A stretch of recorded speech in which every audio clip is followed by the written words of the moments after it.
सभी हरि भक्तों को जय श्री हरि।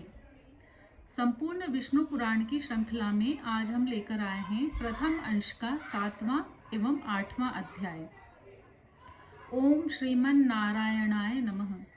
नारायणं नमस्कृत्य नरं चैव नरोत्तमं देवी सरस्वती व्याप्तं ततो जयमुदीरयेत्। श्री विष्णु पुराण प्रथम अंश 7वां अध्याय। मरीचि आदि प्रजापतिगण, तामसिक सर्ग, स्वयंभू मनु और शत्रुपा तथा उनकी संतान का वर्णन। श्री पराशर जी बोले, फिर उन प्रजापति के ध्यान करने पर उनके देह स्वरूप भूतों से उत्पन्न हुए शरीर और इंद्रियों के सहित मानस प्रजा उत्पन्न हुई। उस समय मतिमान ब्रह्मा जी के जड़ शरीर से ही चेतन जीवों का प्रादुर्भाव हुआ। मैंने पहले जिसका वर्णन किया है, देवताओं से लेकर स्थावर पर्यंत वे सभी त्रिगुणात्मक चर और अचर जीव इसी प्रकार उत्पन्न हुए। जब महाबुद्धिमान प्रजापति की वह प्रजा पुत्र पौत्रादि क्रम से और न बढ़ी, तब उन्होंने भृगु, पुलह, क्रतु, अंगिरा, मरीचि, दक्ष, अत्रि और वशिष्ठ इन अपने ही सदृश अन्य मानस पुत्रों की सृष्टि की। पुराणों में ये 9 ब्रह्मा माने गए हैं। फिर ख्याति, भूति, संभूति, क्षमा, प्रीति, सन्नति, ऊर्जा, अनसूया तथा प्रसूति इन 9 कन्याओं को उत्पन्न कर इन्हें उन महात्माओं को तुम इनकी पत्नी हो ऐसा कहकर सौंप दिया।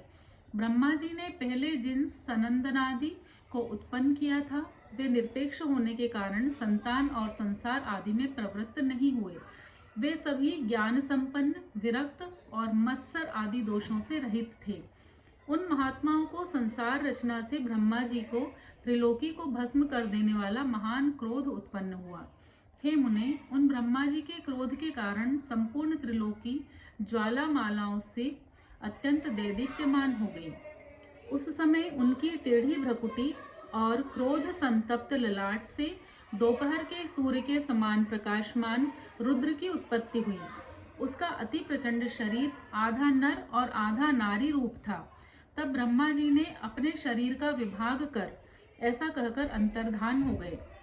ऐसा कहे जाने पर उस रुद्र ने अपने शरीरस्थ स्त्री और पुरुष दोनों भागों को अलग अलग कर दिया और फिर पुरुष भाग को 11 भागों में विभक्त किया तथा स्त्री भाग को भी सौम्य, क्रूर, शांत, अशांत और श्याम, गौर आदि कई रूपों में विभक्त कर दिया। तदनंतर हे द्विज, अपने से उत्पन्न अपने ही स्वरूप स्वयंभुव को ब्रह्मा जी ने प्रजा पालन के लिए प्रथम मनु बनाया। उन स्वयंभुव मनु ने अपने ही साथ उत्पन्न हुई तप के कारण निष्पाप शत्रुपा नाम की स्त्री को अपना पत्नी रूप में ग्रहण किया। हे धर्मज्ञ, उन स्वयंभुव मनु से शत्रुपा देवी ने प्रियव्रत और उत्तानपाद नामक 2 पुत्र तथा उदार रूप और गुणों से संपन्न प्रसूति और आहुति नाम की 2 कन्याएं उत्पन्न की। उनमें से प्रसूति को दक्ष के साथ तथा आहुति को रुचि प्रजापति के साथ विवाह दिया। हे महाभाग, रुचि प्रजापति ने उसे ग्रहण कर लिया।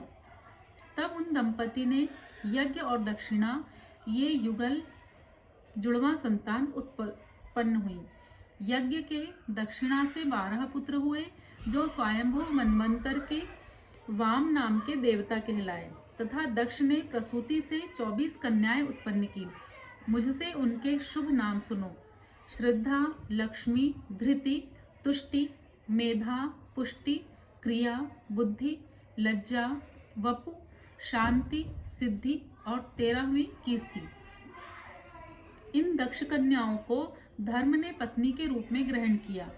इनसे छोटी शेष 11 कन्याएं ख्याति, सती, संभूति, स्मृति, प्रीति, क्षमा, संतति, अनसूया, ऊर्जा, स्वाहा और स्वधा थीं। हे मुनिसत्तम, इन ख्याति आदि कन्याओं को क्रमशः भृगु, शिव, मरीचि, अंगिरा, पुलत्स्य, पुलह, क्रतु, अत्रि, वशिष्ठ इन मुनियों तथा अग्नि और पितरों ने ग्रहण किया। श्रद्धा से काम चला, लक्ष्मी से दर्प, धृति से नियम, तुष्टि से संतोष और पुष्टि से लोभ की उत्पत्ति हुई। तथा मेधा से श्रुत, क्रिया से दंड, नय और विनय, बुद्धि से बोध, लज्जा से विनय, वपु से उसका पुत्र व्यवसाय, शांति से क्षेम, सिद्धि से सुख और कीर्ति से यश का जन्म हुआ। ये ही धर्म के पुत्र हैं। रति ने काम से धर्म के पौत्र हर्ष को उत्पन्न किया। अधर्म की स्त्री हिंसा थी, उससे अनृत नामक पुत्र और निकृति नाम की कन्या उत्पन्न हुई। उन दोनों से भय और नरक नाम के पुत्र तथा उनकी पत्नियां माया और वेदना नाम की कन्याएं हुईं। उनमें से माया ने समस्त प्राणियों का संहार करता मृत्यु नामक पुत्र उत्पन्न किया। वेदना ने भी रौरव नरक के द्वारा अपने पुत्र दुख को जन्म दिया और मृत्यु से व्याधि, जरा, शोक, तृष्णा और क्रोध की उत्पत्ति हुई। ये सब अधर्म रूप हैं और दुखोत्तर नाम से प्रसिद्ध हैं, क्योंकि इनसे परिणाम में दुख ही प्राप्त होता है। इनके न कोई स्त्री है और न संतान। ये सब ऊर्ध्व रेता हैं। हे मुनि कुमार, ये भगवान विष्णु के बड़े भयंकर रूप हैं और यही संसार के नित्य प्रलय के कारण होते हैं। हे महाभाग, दक्ष, मरीचि, अत्रि और भृगु आदि प्रजापति गण इस संसार के नित्य सर्ग के कारण हैं, तथा मनु और मनु के पराक्रमी, सन्मार्ग परायण और शूरवीर पुत्र राजागण इस संसार की नित्य स्थिति के कारण हैं। श्री मैत्रेय जी बोले, हे ब्रह्मन, आपने जो नित्य स्थिति, नित्य सर्ग और नित्य प्रलय का उल्लेख किया, सो कृपा करके मुझसे इनका स्वरूप वर्णन कीजिए। श्री पराशर जी बोले, जिनकी गति कहीं नहीं रुकती, वे अचिंत्यात्म सर्वव्यापक भगवान मधुसूदन निरंतर इन मनु आदि रूपों से संसार की उत्पत्ति, स्थिति और नाश करते रहते हैं। हे द्विज, समस्त भूतों का 4 प्रकार का प्रलय है, नैमित्तिक, प्राकृतिक, आत्यंतिक और नित्य। उनमें से नैमित्तिक प्रलय ही बाह्य प्रलय है, बाह्य पल्य है, जिसमें जगतपति प्रलय में ब्रह्मांड प्रकृति में लीन हो जाता है। ज्ञान के द्वारा योगी का परमात्मा में लीन हो जाना आत्यंतिक प्रलय है, और रात दिन जो भूतों का क्षय होता है वही नित्य पल्य है। प्रकृति से महतत्वादि क्रम से जो सृष्टि होती है वह प्राकृतिक सृष्टि कहलाती है, और अवान्तर प्रलय के अनंतर जो ब्रह्मा के द्वारा चराचर जगत की उत्पत्ति होती है वह दैनंदिनी सृष्टि कहलाती है। और हे मुनिश्रेष्ठ, जिसमें प्रतिदिन प्राणियों की उत्पत्ति होती रहती है, उसे पुराणार्थ में कुशल महानुभावों ने नित्य सृष्टि कहा है। इस प्रकार समस्त शरीर में स्थित भूत भावन भगवान विष्णु जगत की उत्पत्ति, स्थिति और प्रलय करते रहते हैं। हे मैत्रेय, सृष्टि, स्थिति और विनाश की इन वैष्णवी शक्तियों का समस्त शरीरों में समान भाव से अहर्निश संचार होता रहता है। हे ब्रह्मन, ये तीनों महती शक्तियां त्रिगुणमयी हैं, अतः जो उन तीनों गुणों का अतिक्रमण कर जाता है वह परम पद को ही प्राप्त कर लेता है, फिर जन्म मरण आदि के चक्र में नहीं पड़ता। इति श्री विष्णु पुराणे प्रथमेशे सप्तमोऽध्यायः। ओम श्रीमन्नारायणाय नमः। नारायणं नमस्कृत्य नरं चैव नरोत्तमं देवी सरस्वती व्याप्तं ततो जयमुदीरयेत्। श्री विष्णु पुराण प्रथम अंश 8वां अध्याय। रौद्र सृष्टि और भगवान तथा लक्ष्मी जी की सर्वव्यापकता का वर्णन। श्री पराशर जी बोले, हे महामुने, मैंने तुमसे ब्रह्मा जी के तामस सर्ग का वर्णन किया। अब मैं रुद्र सर्ग का वर्णन करता हूँ, सो सुनो। कल्प के आदि में अपने समान पुत्र उत्पन्न होने के लिए चिंतन करते हुए ब्रह्मा जी की गोद में नील लोहित वर्ण के एक कुमार का प्रादुर्भाव हुआ। हे द्विजोत्तम, जन्म के अनंतर ही वह जोर जोर से रोने और इधर उधर दौड़ने लगा। उसे रोता देख ब्रह्मा जी ने उससे पूछा, तू क्यों रोता है? उसने कहा, मेरा नाम रखो। तब ब्रह्मा जी बोले, हे देव, तेरा नाम रुद्र है, अब तू मत रो, धैर्य धारण कर। ऐसा कहने पर भी वह 7 बार और रोया। तब भगवान ब्रह्मा जी ने उसके 7 नाम और रखे तथा उन 8 के स्थान स्त्री और पुत्र भी निश्चित किए। हे द्विज, प्रजापति ने उसे भव, शर्व, ईशान, पशुपति, भीम, उग्र और महादेव कहकर संबोधन किया। यही उनके नाम रखे और इनके स्थान भी निश्चित किए। सूर्य, जल, पृथ्वी, वायु, अग्नि, आकाश, यज्ञ में दीक्षित ब्राह्मण और चंद्रमा, ये क्रमशः उनकी मूर्तियां हैं। हे द्विजश्रेष्ठ, रुद्र आदि नामों के साथ उन सूर्य आदि मूर्तियों को क्रमशः सुवर्चला, उषा, विकेशी, अपरा, शिवा, स्वाहा, दिशा, दीक्षा और रोहिणी नाम की पत्नियां हैं। हे महाभाग, अब उनके पुत्रों के नाम सुनो। उन्हीं के पुत्र पौत्रादिकों से यह संपूर्ण जगत परिपूर्ण है। शनैश्चर, शुक्र, लोहितांग, मनोजव, स्कंद, सर्ग, संतान और बुध, ये क्रमशः उनके पुत्र हैं।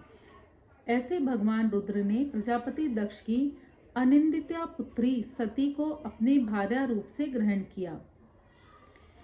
द्विजसत्तम, उस सती ने दक्ष पर कुपित होने के कारण अपना शरीर त्याग दिया था। फिर वह मैना के गर्भ से हिमाचल की पत्नी हुई।